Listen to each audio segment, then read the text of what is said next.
warahmatullahi wabarakatuh. Perkenalkan, nama saya Sofiah Nur Afifah, NPM 719212771. Di sini saya akan menjelaskan tentang strategi pemasaran UMKM. Pengertian strategi pemasaran adalah upaya memasarkan suatu produk, baik itu barang atau jasa, dengan menggunakan pola rencana dan taktik tertentu sehingga jumlah penjualan menjadi lebih tinggi. Ada 3 faktor penentu nilai harga barang dan jasa, yaitu yang pertama produksi, yang kedua pemasaran, dan yang ketiga konsumsi. Selanjutnya, fungsi strategi pemasaran. Yang pertama, meningkatkan motivasi untuk melihat masa depan. Yang kedua, koordinasi pemasaran yang lebih efektif. Dan yang ketiga, merumuskan tujuan perusahaan. Dan yang keempat, pengawasan kegiatan pemasaran. Selanjutnya, tujuan strategi pemasaran. Ada 4 tujuan strategi pemasaran. Di antaranya adalah 1. Meningkatkan kualitas koordinasi antar individu dalam tim pemasaran. Yang kedua, sebagai alat ukur hasil pemasaran berdasarkan standar prestasi yang telah ditentukan. Dan yang ketiga, sebagai dasar logis dalam mengambil keputusan pemasaran.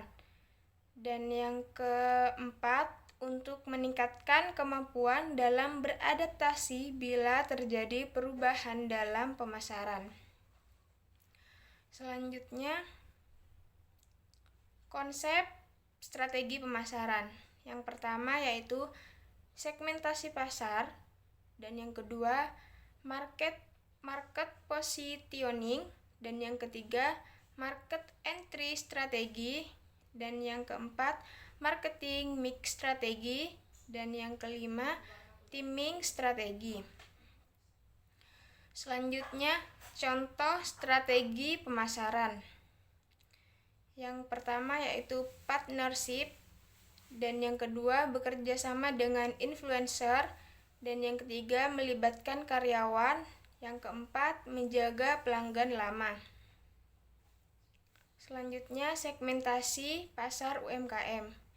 Segmentasi pasar adalah strategi suatu perusahaan untuk mengenal minat dan kebutuhan konsumen di suatu market yang kemudian menciptakan produk baru atau produk diversification yang sesuai dengan minat dan kebutuhan konsumen tersebut. Dengan kata lain, pasar yang tadinya hanya satu dan luas menjadi beberapa pasar yang bersifat homogen setelah mengalami segmentasi. Selanjutnya, tujuan segmentasi pasar UMKM. Yang pertama, memudahkan dalam membedakan pasar. Yang kedua, pelayanan konsumen menjadi lebih baik. Yang ketiga, strategi pemasaran lebih terarah. Dan yang keempat, mengenal kompetitor dengan segmen yang sama. Dan yang terakhir, evaluasi target dan rencana bisnis. Selanjutnya, manfaat segmentasi pasar UMKM. Yang pertama, perusahaan memiliki dan menerapkan ide pemasaran yang lebih terarah. Kedua, perusahaan akan terbantu dalam hal pengaturan produk menjadi lebih baik. Yang ketiga, perusahaan mengetahui dan membandingkan peluang pasar baru. Dan yang keempat, perusahaan dapat menyusun dan menggunakan budget yang ada secara efektif dan efisien. Yang kelima, perusahaan akan terbantu dalam menciptakan daya tarik di bidang pemasaran. Dan yang terakhir, perusahaan akan berada pada situasi yang lebih menguntungkan di pasar. Selanjutnya, syarat segmentasi pasar UMKM.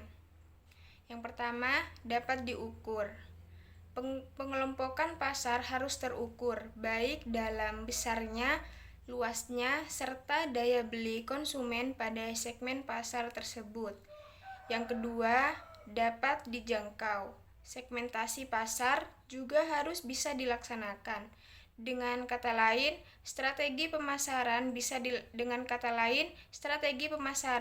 yang dibuat dapat dilakukan dan dapat melayani segmen pasar dengan baik. Yang ketiga, cukup besar. Pengelompokan pasar harus cukup besar sehingga dapat menguntungkan ketika dilayani oleh perusahaan. Dan yang keempat, dapat dibedakan.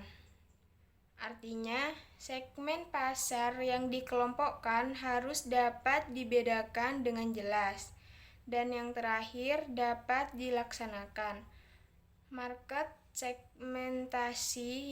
segmentasi harus dapat dilayani atau dijangkau oleh sumber daya yang dimiliki oleh perusahaan.